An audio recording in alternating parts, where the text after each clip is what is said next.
Naglilingkod sa lahat ng Pilipino. Aliw Broadcasting Corporation. Noon hanggang ngayon, 73 taon sa dagupan. 89.3 DWIZ.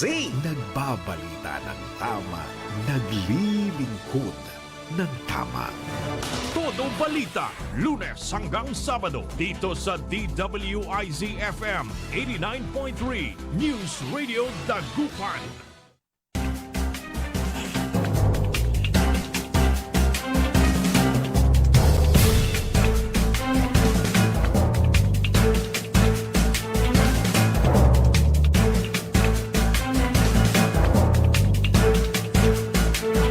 Isang napakagandang umaga ng ating pagbati. Good morning, good morning, good morning, good morning. Magandang umaga po sa inyo lahat. Araw po ngayon ng Miyerkules. At ngayon ay December 10, 2025. At oras na po natin programang Todo Balita at Komentaryo.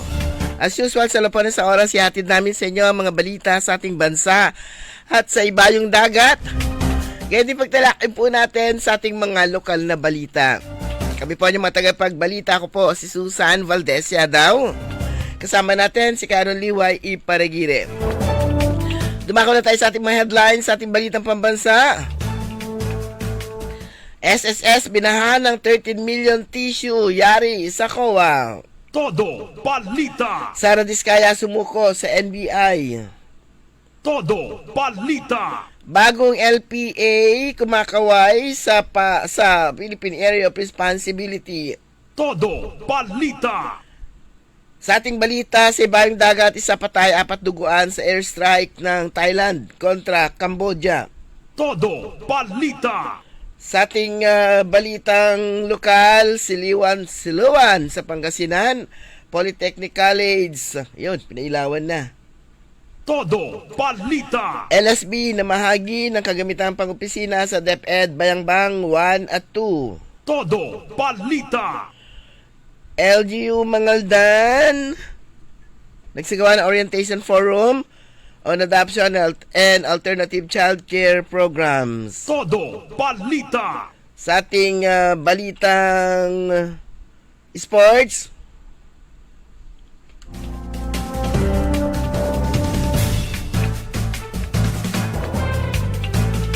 PO Chief Bambol Tolentino, mataas ang kumpiyansa sa Gilas. Todo Balita. At ngayon sa detalye ng ating mga balita.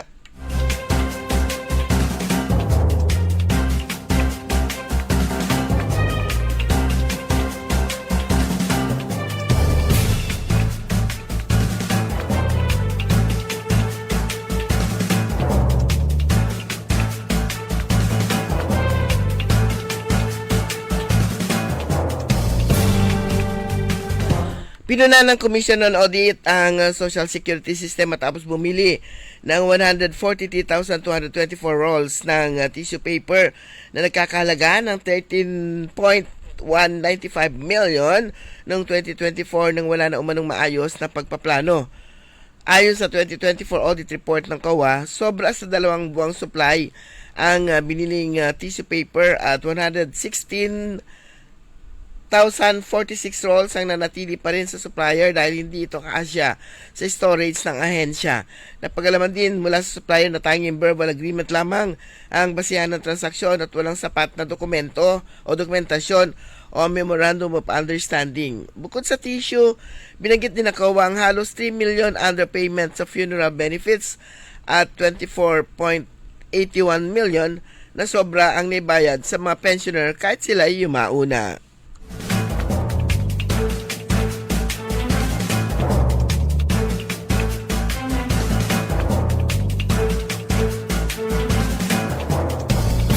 Nanindigan sa Senate President Pro Tempore Panfilo Lacson na constitutional at mahalaga ang unprogrammed appropriation sa Special Purpose Fund ng pambansang budget basta't mahigpit itong sumusunod sa mga safeguard o 3 special provisions sa ilalim ng General Appropriations Act o GAA.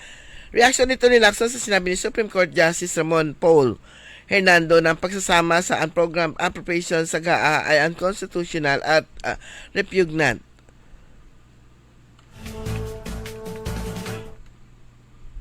Bilang maigpit na tagabantay ng kabanambayan, binigyan din ni Lacson na naging controversial and legally firm ang unprogrammed appropriation sa 2024 GAA dahil sa dalawang special provisions na isiningit sa Bicameral Conference Committee. Kabilang dito ang mga government-owned and controlled corporations tulad ng PhilHealth at ang foreign assistance projects.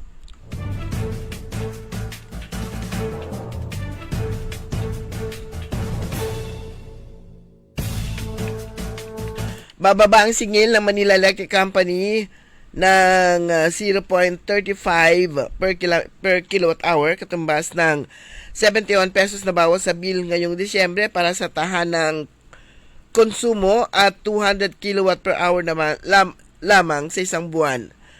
Sabi ng Meralco, 13.1145 per kilowatt hour lamang ang overall singil sa kuryente ngayong buwan kumpara sa 13.47 per kilowatt hour nitong Nobyembre. Resulta ito ng pagkakabawas ng transmission at generation charges kaya bumaba ang singilin sa kuryente. Bumagsak sa 0.1462 per kilowatt hour ngayong buwan ang transmission charge para sa residential consumers o customers dahil sa mababang ancillary service charges mula sa reserve market na nakuha ng National Grid Corporation of the Philippines o NGCP.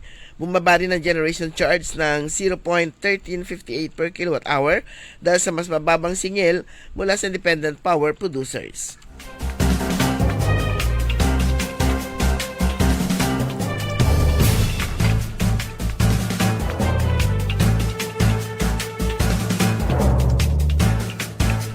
Samantala, malaki ang posibilidad na bumaba ang presyo ng langis sa susunod na taon dahil sa oversupply. Sa bagong Pilipinas Public Briefing, sinabi ni Department of Energy Oil Industry Management Bureau Director Rino Abad na batay sa International Energy Agency, ang oversupply ay tinatayang nasa 3 hanggang 4 na milyong barrels para sa unang quarter ng 2026.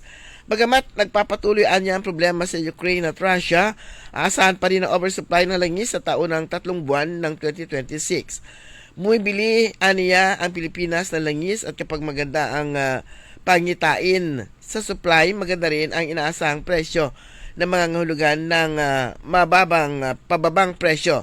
Sa kaso naman ng liquefied petroleum gas o LPG, sinabi ni Abad na aasahan ang pagtaas ng presyo nito dahil sa limitadong supply hanggang Marso.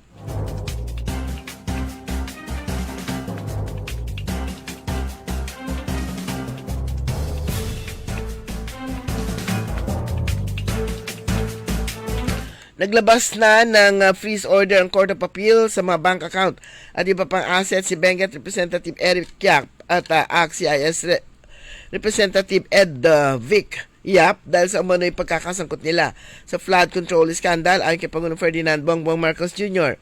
Sa video message, sinabi ni Pangulong Marcos na ang Silver Wolves Construction Corporation kung saan nag-divest umano si Eric Yap ay nakasungkit ng 16 bilyong kontrata mula 2022 hanggang 2025 lamang, karamihan ay sa mga flood control projects. Sakop ng freeze order ang mga account ari-arian ng Silver Wolves Construction Corporation at Skyyard Aviation Corporation, pati na rin ang mga personal accounts at assets ng mga individual na sangkot sa investigasyon, kabilang sina Congressman Eric Yap at Edvic Yap, pahayag ng Pangulo. Kabuang 280 bank accounts ang na-freeze, 22 insurance policies, 3 securities accounts at 8 sasakyang panghimpapawid, kabilang ang mga aeroplano at helicopter na konektado sa Skyyard Aviation, dagdag pa ni Marcos.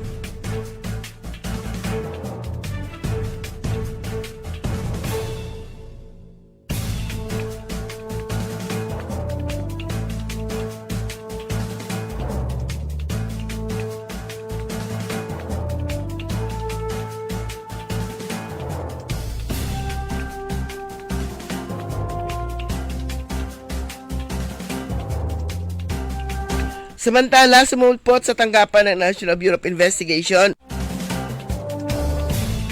nitong Martes, December 9, ang government contractor na si Sara Diskaya matapos nitong malaman na isinampang criminal complaint sa Digos City. Ito ay matapos ihayag ni Pangulong Ferdinand Bongbong Marcos Jr. na ilalabas ang warrant sa linggong ito at marami ang magpapasko sa kulungan na sangkot sa flood control scam.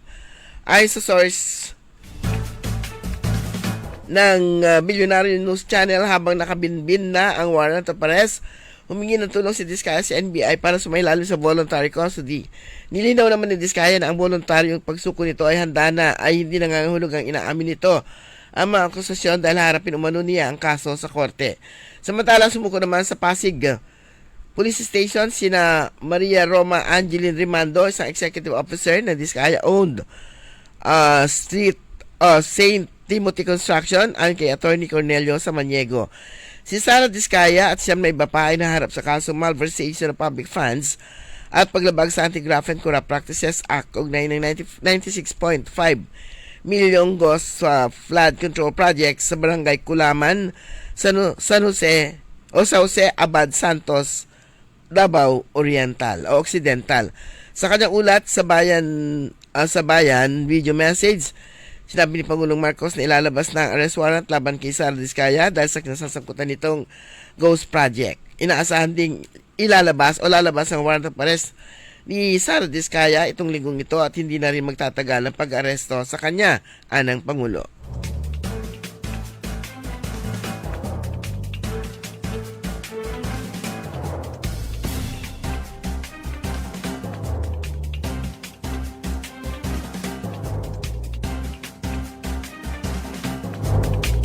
Isang low pressure area ang kasalukuyang minomonitor sa loob ng Philippine Area of Responsibility ayon sa Pag-asa nitong Martes. Huli itong namataan sa layong 380 km kanluran ng Puerto Princesa City, Palawan. Ayon sa Pag-asa, may katamtamang tsansa na maging tropical depression ang nasabing LPA sa loob ng susunod na 24 oras. Samantala, makakapekto ang shear line at hanging amihan sa Northern at Central Luzon na magdudulot ng mga pag-ulan sa nabanggit na mga lugar.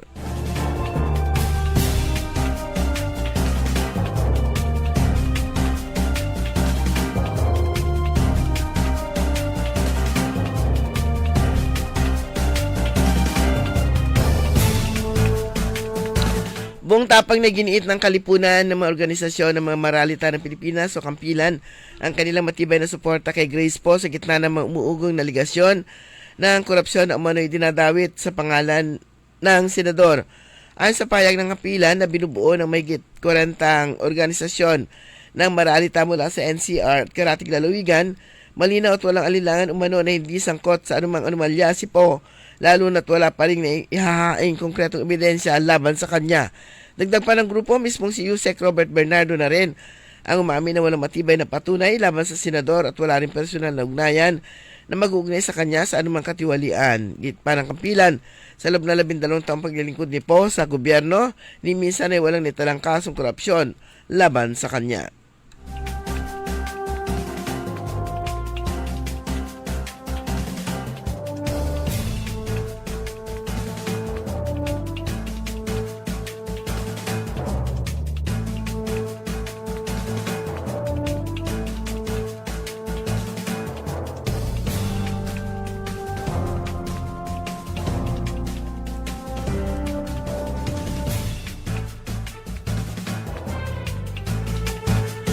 Sa ating balita, sa ibayong dagat, nasawi ang isang sundalong Thai habang 4 ang nasugatan matapos na maglunsad ng mga airstrike ang Thailand laban sa Cambodia bunsod ng umusbong ulit na bakbakan sangganan na kanilang pinagtatalunan.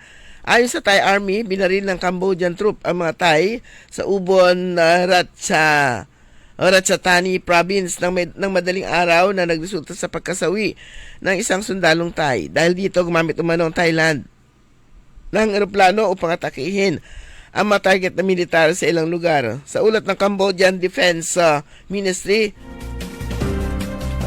inatake umano ng Thailand ang kanilang tropa sa Preah Vihear at Odar Menche, kabilang ang Tamon Tom Temple, pero hindi na sila gumanti ng atake. May 35,000 na tao sa Thailand ang nailikas mula sa mga border area at marami ring residente sa Cambodian side ang lumikas dahil sa putukan malapit sa sinaunang templo.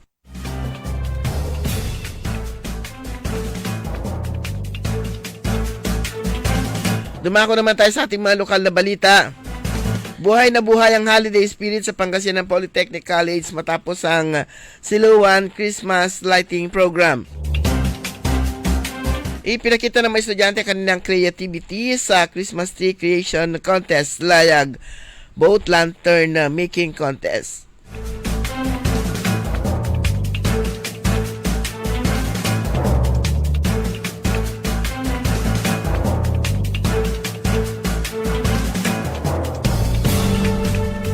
Kasabay nito, opisyal ng pinailawan ng buong campus bilang hudyat ng kanilang Christmas celebration. Samantala, ang Capitol Lighting and Opening Program ay nakatakda sa December 12, 2025 sa Capitol Plaza Lingayen. Sa pamumuno ni Governor Ramon Gico III, malugod daw inaanyayahan na lahat na masaksihan ang enggrandeng pag-iilaw ng Kapitolyo, ang masayang pagtatanghal at ang mahiwagang simula ng pagdiriwang ng Pasko sa lalawigan. Bilang bahagi ng patuloy na pagsuporta sa kalidad ng edukasyon sa bayan, namahagi kahapon December 9 ang Local School Board ng Bayambang sa ngalan ni Mayor Nino C. Equiambao ng iba't ibang kagamitang pang-opisina at ICT equipment sa DepEd Bayambang at DepEd Bayambang 1 at Bayambang 2 upang mapalakas ang kakayahan ng mapaaralan at tanggapan sa paghatid ng mas dekalidad na serbisyo. Kabilang sa mga pinagkaloob sa DepEd Bayambang 1 ang mga office supplies na nagkakalaga ng 49,948, dalawang laptop at isang printer na may kabuang halaga ng 111,994, gayon din ang karagdagang printer na nagkakalaga ng 11,998. Samantala tumanggap naman ang DepEd 2 ng isang printer na nagkakalaga ng mahigit 10,000 pesos. Bukod dito, nakatanggap din ng Don Teofilo Mataban Memorial School na isang photocopier machine na nagkakalaga ng mahigit 19,000 na inasahang makakatulong sa pang-araw-araw na pangangailangan ng pamahalaan. Samantala, ang Department of Social Welfare and Development Field Office ay bumisita at nag-monitor din sa Bayambang kaugnay ng katatapos na calendar year 2025 Supplementary Feeding Program. Ang aktibidad ay sinagawa sa pagitan ng November 17 at December 12, 2025 bilang bahagi ng ika-15 siklo ng SFP at bilang pagsunod sa layunin na makakalap ng feedback mula sa mga benepisyaryo, mag-verify ng datos at suriin ang kalagayang nutrisyonal ng mga batang pinaglilingkuran. Ayon sa ulat, personal na nagtungo ang DSWD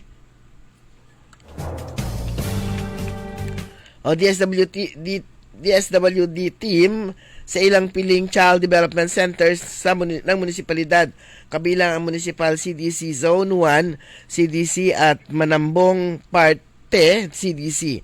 Bukod pa sa mga CDC, pinuntahan din ng DSWD ang Municipal Nutrition Action Office upang talakayin ang pag-aralan ng mga best practices o mahusay na pamamaraan na ginagamit ng MNAO Bayambang sa pagpapatupad ng kanilang mga feeding program.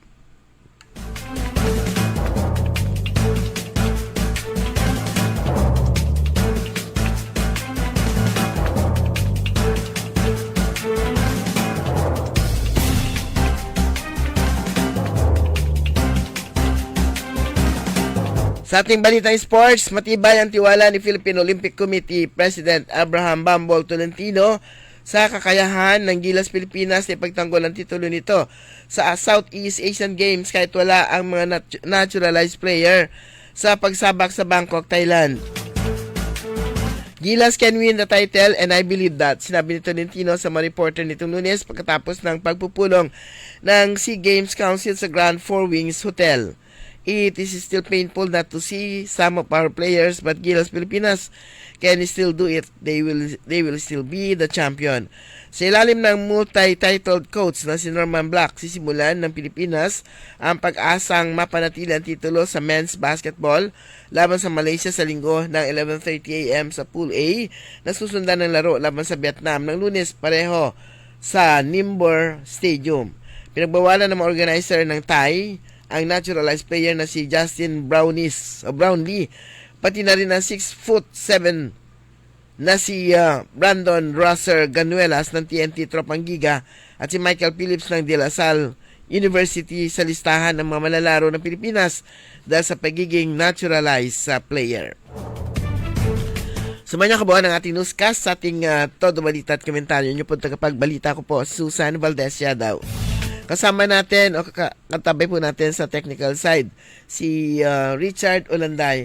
Ang oras po natin ganap ng alas 6 o alas 5:26.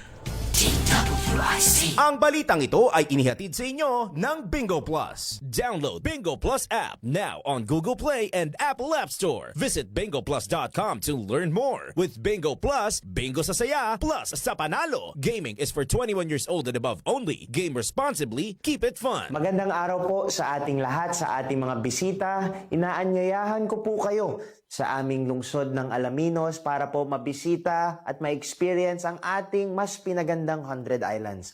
Marami na pong pagbabago sa ating mga isla at sana makita namin kayo dito sa aming lungsod para po makapag-swimming, makapag-enjoy kasama ang inyong barkada at ang inyong pamilya. Tara na! Dito sa Alaminos City para sa ating 100 Islands. Ang patuloy na pagpapaganda sa 100 Islands National Park at lungsod ng Alaminos ay pinangungunahan ni Mayor Art Brian Celeste. High blood, salot, milyong-milyong katao na ang namamatay sanhi nito. Kaibigan, baka ikaw na ang susunod. At ni Mrs. Flor de Lisa Barbosa ti Rosario Santiago City.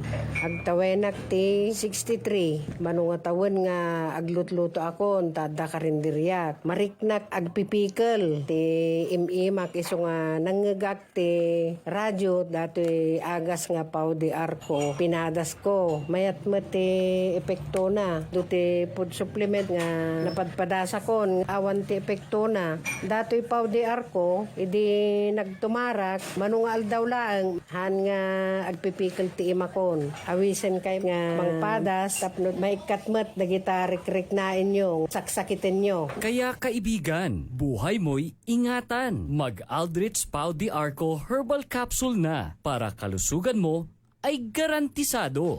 Masayang pagbati po sa inyong lahat, mga minamahal kong kababayan. Sa taong ito, maaga niyo pong ibinigay sa akin ang inyong regalo sa Pasko. Ito ang muling pagsuporta at paghalal niyo po sa akin bilang gobernador ng minamahal nating lalawigan ng Pangasinan. Kaya naman, ang akin namang regalo po sa inyo ay ang pangakong lalo kong pagbubutihan at pagsisikapan ang posisyong ipinagkatiwala niyo po sa akin. Sa mga susunod pang taon, lalo po nating pagbubutihan kasama ng ating mga lingkod bayan ang mga programa para sa inyo. Kalusugan, kabuhayan, edukasyon at kapakanan. Naway, ipagdiwang nating lahat ang Pasko na may saya kasama ng ating pamilya at salubungin natin ang bagong taon na may pusong Pangasinense. Ipagpatuloy natin ang galing ng Pangasinan. Maligayang Pasko at manigong bagong taon.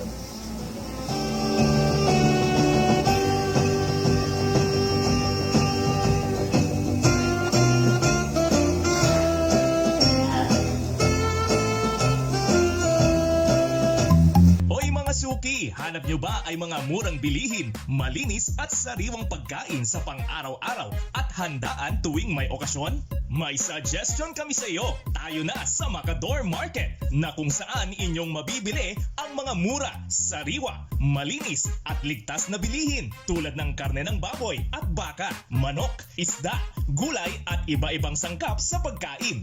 Matatagpuan din sa Macador Market ang dry goods, groceries, eateries at fruit section. Kaya ano pang hinihintay nyo? Gawing bongga ang handa mo everyday with Macador Market. Macador Market is open from 4 a.m. to 8 p.m. Visit us at Macador Market, Galvan Street at Zamora Street sa downtown Dagupan City. DWIZ Liway Manantan at Susan Yadaw sa Todo Balita.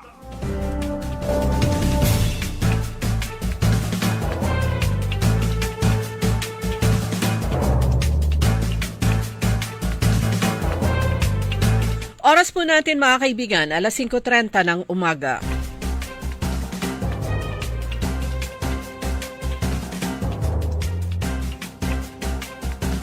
Sa pangalawang bahagi po ng Todo Balita, kasama nyo pa rin Susan Yadaw at ang inyong lingkod Liway Manantani Paragire.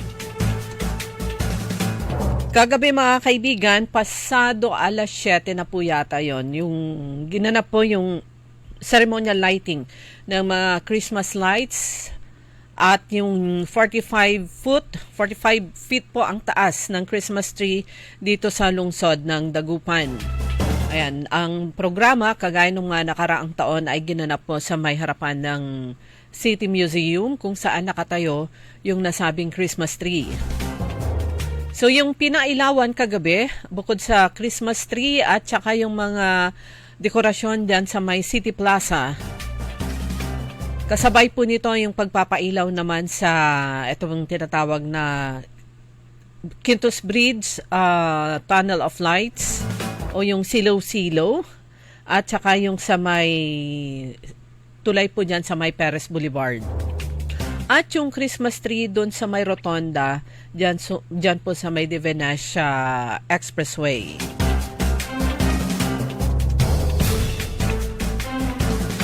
Kagabi sandali lang in-stop yung daloy ng trapiko dito sa may before Quintos Bridge.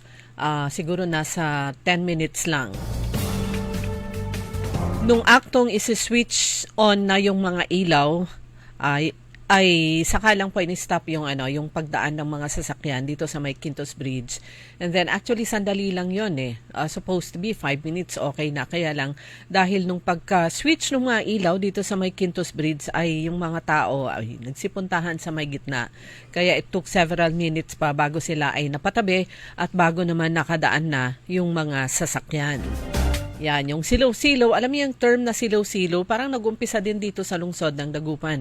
Nag-umpisa dito sa lungsod ng Dagupan yung paglalagay ng mga tunnel of lights o yung mga pagpapailaw. At yan naman ay ginawa na rin after ng Dagupan sa mga sumunod na taon, ginawa na rin ng iba't ibang bayan yung pagpapaganda, pagpapailaw. At naging byword na pagdating ng December yung salitang silaw-silaw.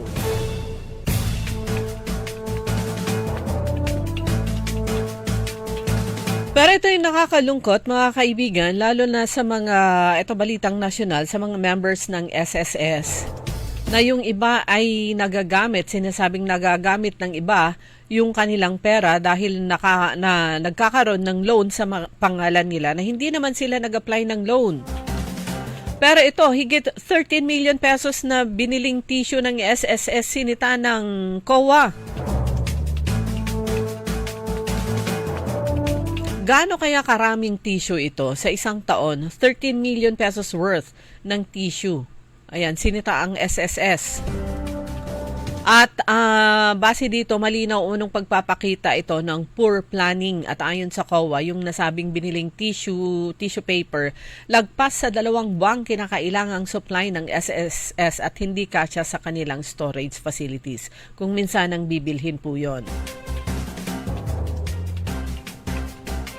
At saka meron na rin ibang mga government agencies na na-flag down ng COA dahil sa labis-labis na purchase ng mga ng mga supplies. Labis-labis na presyo ng mga ipinagawang mga kalendaryo. Kalabisang expenses sa Christmas party.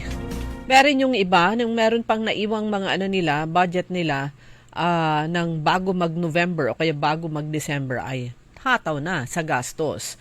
Nagsasagawa sila ng mga events nila, seminar at mga iba pa ginaganap sa mga mamahaling mga hotel.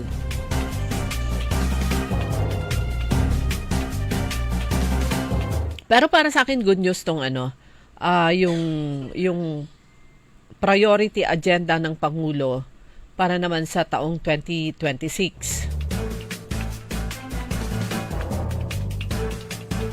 Kasama na dyan, etong dapat maipasa ng Kongreso ay yung anti-dynasty bill. At meron pang 3.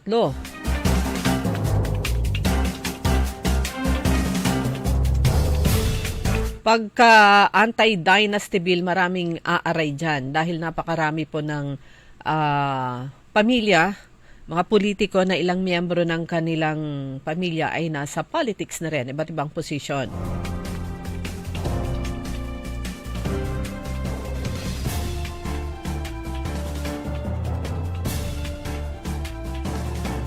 So ito yung yung nais ng Pangulo na mai-prioritize ng Kongreso by 2026. Kasama na dyan yung Anti-Dynasty Bill, isa. Pangalawa yung Independent People's Commission Act, kung ano kaya ito.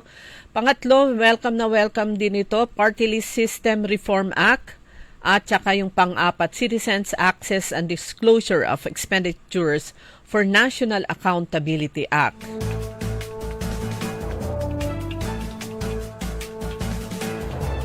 So, base po dito, yung sa 1987 Constitution, prohibited ang political dynasty, 1987 Constitution. Pero yung enabling law na kinakailangan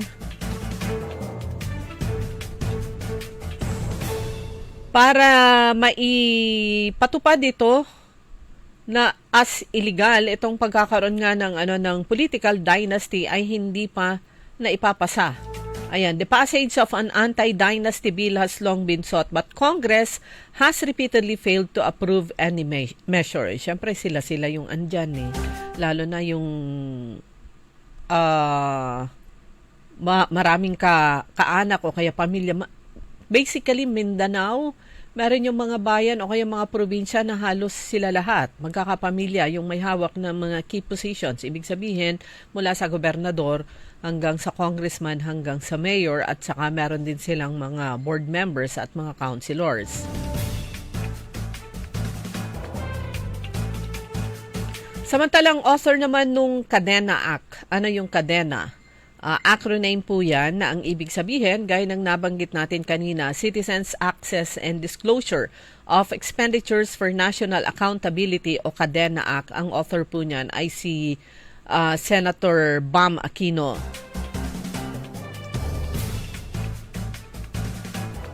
Sabi niya, welcome yung decision ni Pangulong Marcos na isama sa mga priority bills na dapat maipasa ng Kongreso for 2026. Ang sabi niya, magtatrabaho tayo upang maisabatas ang Kadena Act para matuldukan ang katiwalian sa pamahalaan at matiyak na nagagamit sa tama ang buwis ng taong bayan. Etong last quarter o kaya last 6 months ng 2026, mula nung kalagitnaan ng buwan hanggang naging dire-diretso na yan, lalo na nitong last quarter ng 2025, ay talagang nabibingi at saka nasusuka na ang taong bayan dito sa issue ng korupsyon, lalo na itong patungkol sa flood control projects. Kaya dapat lang na pagdating ng 2026 ay magkaroon ng malaking pagbabago naman.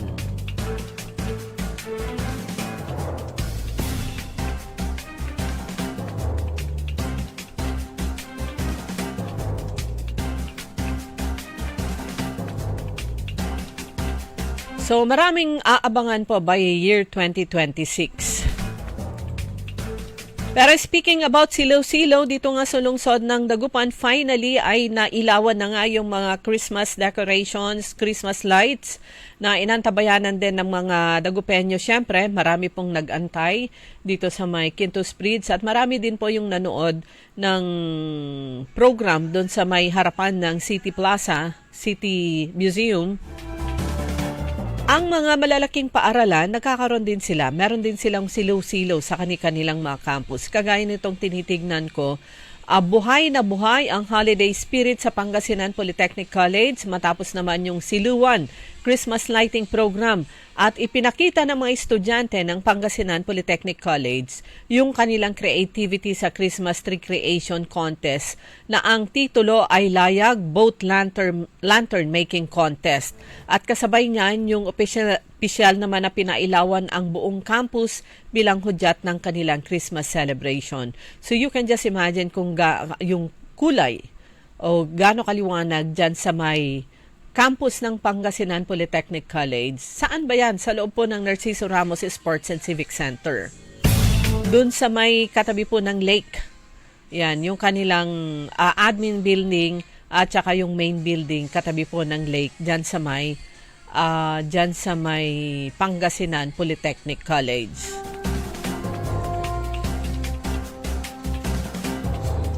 Bakit boat making yung kanilang theme O kaya itong layag, boat lantern making contest, dahil nga marami sa ating mga kababayan, isang livelihood po, pinagkakakitaan ng maraming mga kababayan po natin, lalo na yung mga nasa coastal towns and cities, ito pong pangingisda.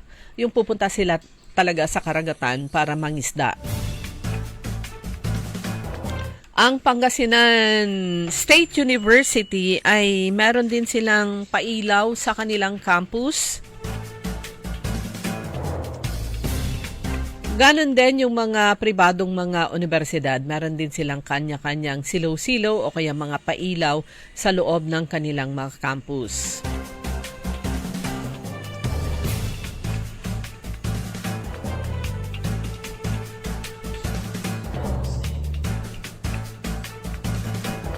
Siguro yung traffic, pero yung ayong natanong ko yung isang poso enforcer kagabi, early evening kung isasara ba nila yung Quintos Bridge. Ang sabi, sandali nga lang daw, yung switching time lang and then ilang minutes. Pero itong Friday, parang may schedule talaga na event na kung saan isasara itong Quintos Bridge. Isasara sa siguro part ng downtown area, itong A.B. Fernandez Avenue. Kaya lang hindi niya nabanggit kung ano yung event, kung bakit isasara yung nasabing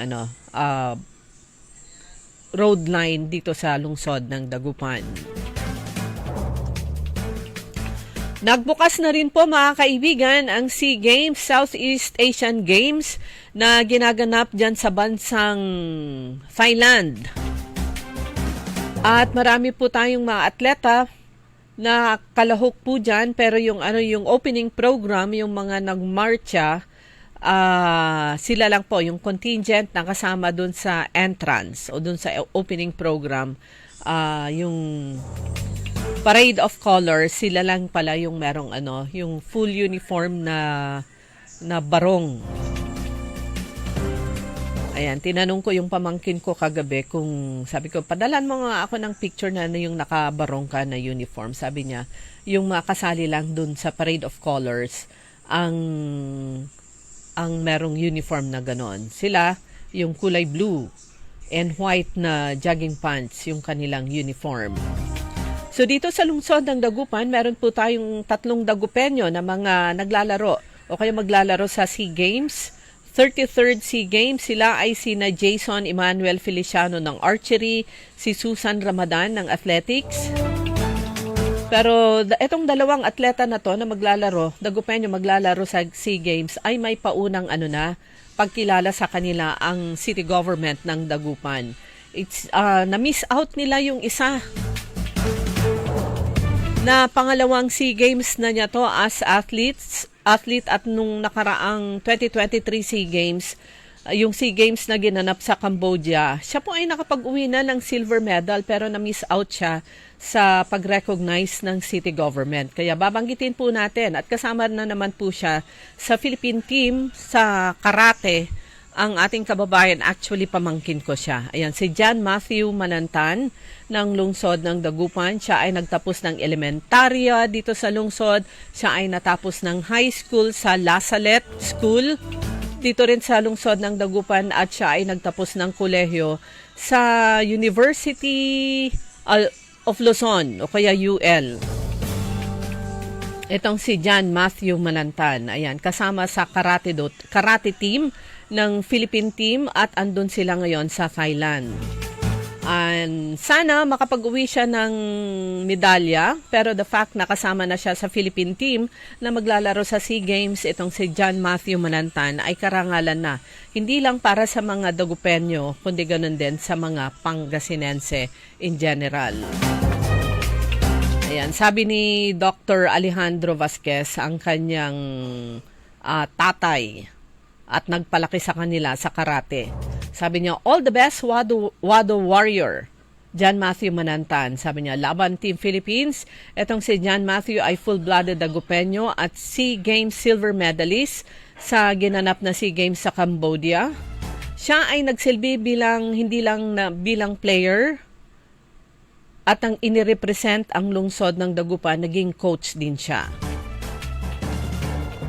And I think nag-coach din siya sa karate team ng LGU Pangasinan sa Batang Pinoy National.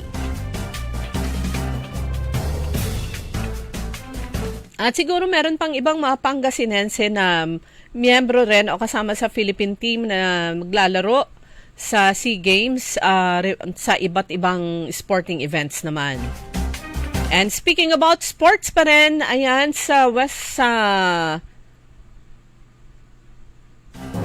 ito ranking naman, basketball tournament, Governor's Cup, sa lalawigan naman ng Pangasinan. As of kailan ba to? Yung pinakahuli, as of December 8 nung Lunes, ang nangunguna ay ang Alaminos team. Sila ang number 1. Meron po silang, nakapag-record na sila ng 3 panalo at 0 na talo. Wala pa silang talo. Number 2 naman, pareho ang number 2 and 3, pareho yung kanilang standing o ang Bayan ng Basista at saka Lingayen, pareho silang merong 3 panalo at tig-1 panalo. Ang number 4 naman ang Bayan ng Aguilar with 2 panalo, 1 talo. At number 5 ang Agno, meron silang tig-2 talo at saka panalo. Ganon din ang Binmalay. Ang sino tong number 7 na putol. Ayan, hanggang sa sa Western Conference, so kalahati ng Pangasinan. Sa Eastern Conference, yung ibang naman, LGUs, dun po sila. Pero sa Western Conference, sa Governor's Cup, number 1 ang Alaminos with 3 win at wala pa silang talo. Pero oras na po natin mga kaibigan, alas 5:47 na po ng umaga. Babalik po tayo pagkatapos ng ilang paalala. That time check was brought to you by ACS Manufacturing Corporation, ISO certified world-class quality. Ladies and gentlemen, the new face of your favorite restaurant in Dagupan City. The original party place in town. The Music Warehouse Club Dagupan City. No need to go to Manila's top bars like Silo and BSK Club. Dagupan has it all. Fully air-conditioned with free entrance, free parking, and restrooms for all. Doors open at 7 p.m. Do well, live well, and dress really well. Find us at Paris Street, Barangay Pogo, Chico. Contact us at 075-522-2617. Reserve your tables now. Masayang pagbati po sa inyong lahat, mga minamahal kong kababayan. Sa taong ito, maaga niyo pong ibinigay sa akin ang inyong regalo sa Pasko. Ito ang muling pagsuporta at paghalal niyo po sa akin bilang gobernador ng minamahal nating lalawigan ng Pangasinan. Kaya naman, ang akin namang regalo po sa inyo ay ang pangakong lalo kong pagbubutihan at pagsisikapan ang posisyong ipinagkatiwala niyo po sa akin. Sa mga susunod pang taon, lalo po nating pagbubutihan kasama ng ating mga lingkod bayan ang mga programa para sa inyo. Kalusugan, kabuhayan, edukasyon at kapakanan.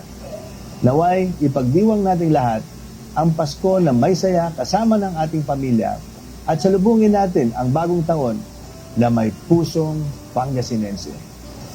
Ipagpatuloy natin ang galing ng Pangasinan.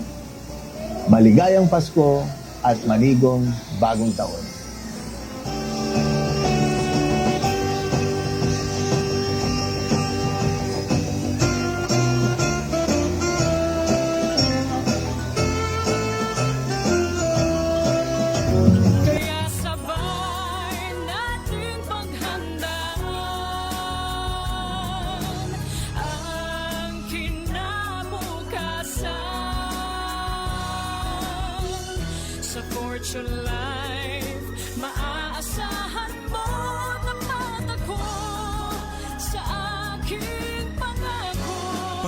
Compulsory insurance coverage for agency-hired migrant workers, Fortune Life Insurance. Securing your tomorrow today.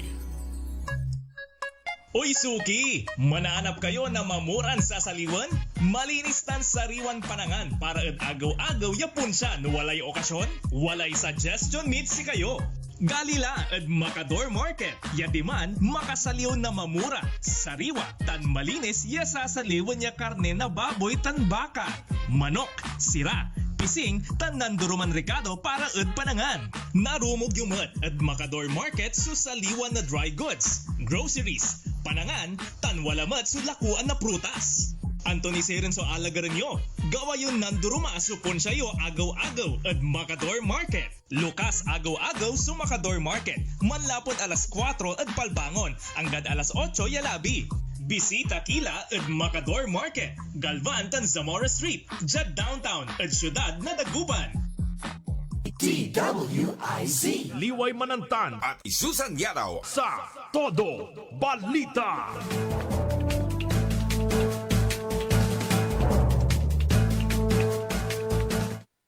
Orasan po natin mga kaibigan, meron na lamang po tayong 9 na minuto bago mag alas 6 ng umaga.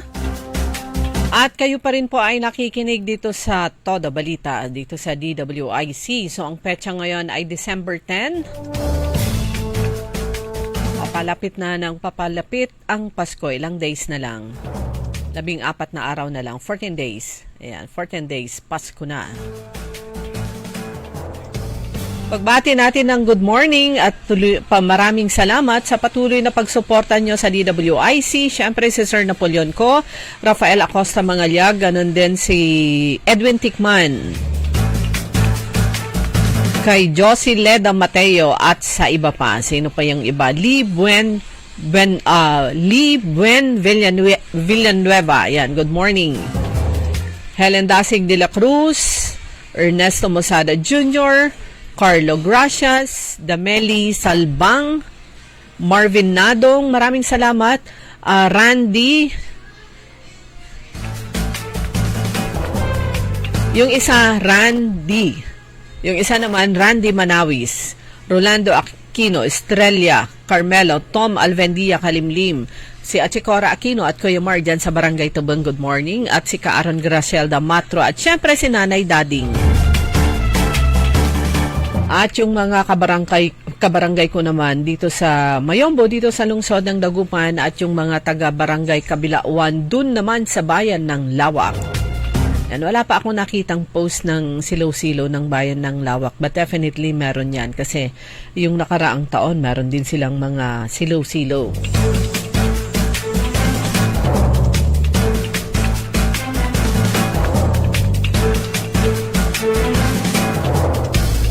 Sa lungsod naman ng San Carlos, nagkaroon ng operasyon ang iba't ibang division ng City Engineering Office sa lungsod nga ng San Carlos, at nagsagawa sila ng repairing, troubleshooting, reinstalling at checking ng power supply at saka yung electrical division ng City Engineering Office. Yung motor pool division naman, sila ay nagsagawa ng filling of soil para naman sa containment access ng mga farmer machineries mula sa Barangay Bacnar hanggang sa Barangay Balite. At nagkaroon din ng desilting of Silted Creek sa Barangay Tayambani, Sitio Riverside, Barangay Turak, Sitio Angalatan. At yung Construction and Maintenance Division, nagkaroon naman sila ng demolition ng nasunog na building sa Tandok Elementary School. Ayan, report naman po yan ng City Information Office ng lungsod ng San Carlos. Tingnan naman po natin yung report ng Central Pangasinan Electric Cooperative. Okay, power service interruption mula sa Central Pangasinan Electric Cooperative. Ito po yung mga electric cooperative, kagaya ng Senpelco, maaga po silang naglalabas ng mga advisories. Ito naman sa December 10, ngayong araw, mula alas 8 ng umaga hanggang alas 5 ng hapon, ang affected area ay bahagi lang ng San Carlos City Area 1 North. Sa San Carlos City, ito yung Turak, Sitio Malay, Sitio Iger, diyan sa Barangay Turak. December 11, bukas, Thursday, mula alas 8 ng umaga hanggang alas 5 ng hapon ay sa Senpelco. Ang affected naman ay sa San Carlos City pa rin, bahagi ng San Carlos City, sakop ng Area 1 North, Paitan, Panoypoy, bahagi ng Magtaking. At sa December 12, mula alas 8 ng umaga hanggang alas 5 ng hapon, ang affected area sa San Carlos City pa rin ay Manzon, Interior at bahagi ng Balayong. Ayan, yan po yung mga schedule.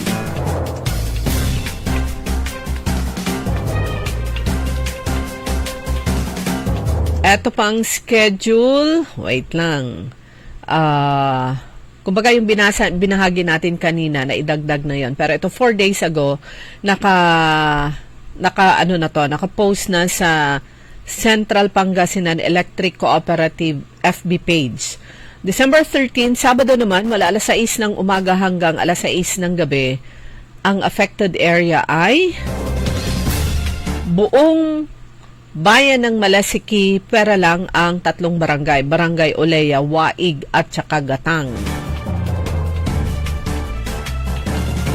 At meron pang isa. So yung unang binanggit natin kanina, portion lang yon, ilang barangay o kaya ilang sityo. Ito sa Sabado pa rin.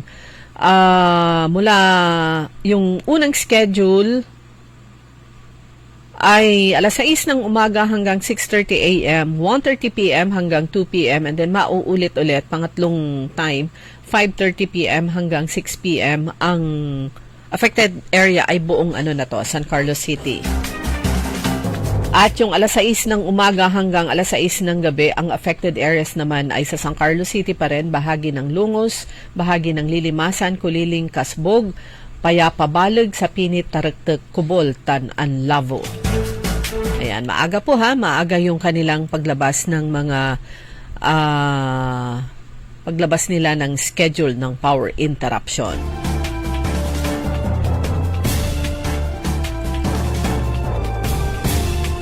Sa lalawigan ng Pangasinan, mga kaibigan, sa Friday na po yung Capitol Lighting and Opening Program, may kasamang fireworks display at pag-award ng mga nanalo sa LGU Parole Making Contest. Alas 6 ng gabi po yan sa Capitol Plaza.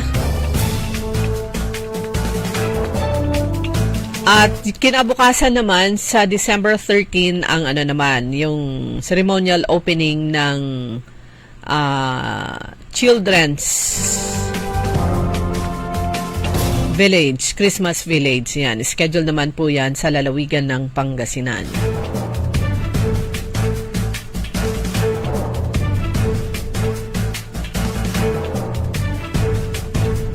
Yung mga good news naman ito para sa mga SSS pensioners. Inilabas na daw ng SSS yung inyong mga cash gift. Ayan, magkano kaya yung kanilang cash gift?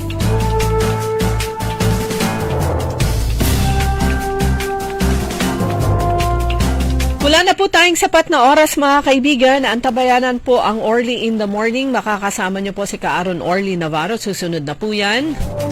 Ang Todo Balita ay babalik naman bukas alas 5 hanggang alas 6 ng umaga. Muli po tayong magkakasama-sama bukas.